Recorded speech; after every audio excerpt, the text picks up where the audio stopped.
Bonjour à tous et bienvenue dans cette nouvelle vidéo, suite directe de la précédente. Donc, dans la dernière vidéo, qu'est-ce qu'on a vu? On a vu qu'on peut approximer une loi binomiale par une loi normale. Autrement dit, si on a une loi binomiale de paramètres n et p, donc ça veut dire quoi ça? Ça veut dire qu'on répète n fois une expérience et que la probabilité du succès c'est p, on peut calculer la probabilité que la variable aléatoire x prenne une valeur comprise entre grand A et grand B de la manière suivante. Premièrement, on va calculer la moyenne et l'écart type de la loi binomiale. La moyenne est donnée par n fois p et l'écart type par n fois p fois 1 moins p.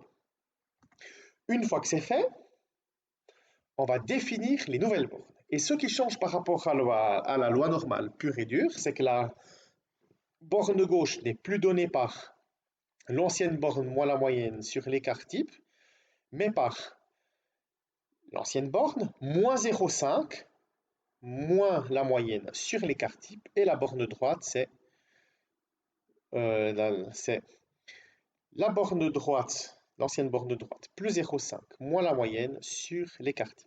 Pourquoi est-ce qu'on a ce moins 0,5 et ce plus 0,5?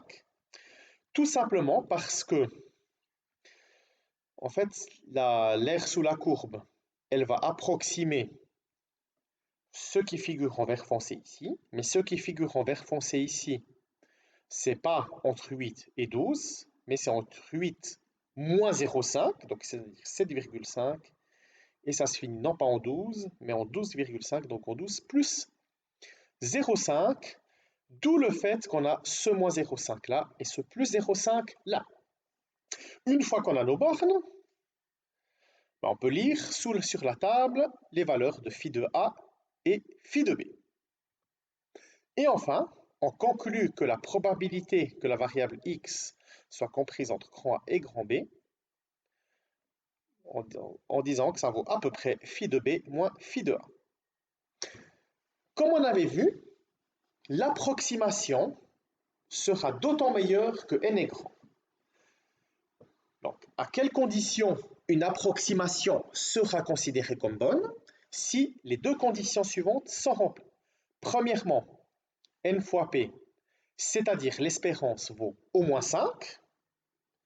Et deuxièmement, si la variance, enfin si n fois 1 moins p vaut aussi au moins 5. Si l'une de ces deux conditions n'est pas remplie, l'approximation sera mauvaise. Donc, autrement, donc, en gros, cette approximation, si vous voulez, elle sera bonne quand quand n est grand, grosso modo. Petit exemple, on va jeter un dé 300 fois. Donc là, tout d'abord, on calcule la moyenne et l'espérance. La moyenne et l'écart type, pardon. La moyenne, c'est n fois p, donc 300 fois la probabilité de faire, disons, un 6. Donc c'est 300 fois 1 sixième. Donc ça vaut 50. Et puis l'écart type, ça sera la racine carrée de 300 fois 1 sixième fois 5 sixième, donc 7,07. Donc si on cherche la probabilité que le nombre de fois que le dé retombe sur 6 soit compris entre 35 et 40, tout d'abord on va calculer les nouvelles bornes. Donc ça sera 35 et non pas 3,5 moins 0,5 moins 50, parce que la moyenne c'est 50, divisé par 7,7, moins 2,19, et B, donc 45 plus 0,5 moins 50 sur 7,07. Et ça fait à peu près moins 0,78. Sur la table, on trouve que phi de moins 2,19, enfin phi de moins 2,19, c'est par symétrie, comme on avait vu, 1 moins phi de 2,19. Mais sur la table, on trouve que phi de 2,19, c'est 0,9857. Donc phi de moins 2,19, c'est 1 moins phi de 2,19, donc 0,0143. Même chose, phi de moins 0,78, c'est 1 moins phi de 0,78, donc 1 moins 0,7823. C'est ce qu'on trouve sur la table, donc 0,2177. Et enfin, la probabilité, on en conclut que la probabilité que le dé retombe entre 35 et 45 fois sur 6, c'est phi de moins 0,78, donc phi de B moins phi de A moins phi de 2,19.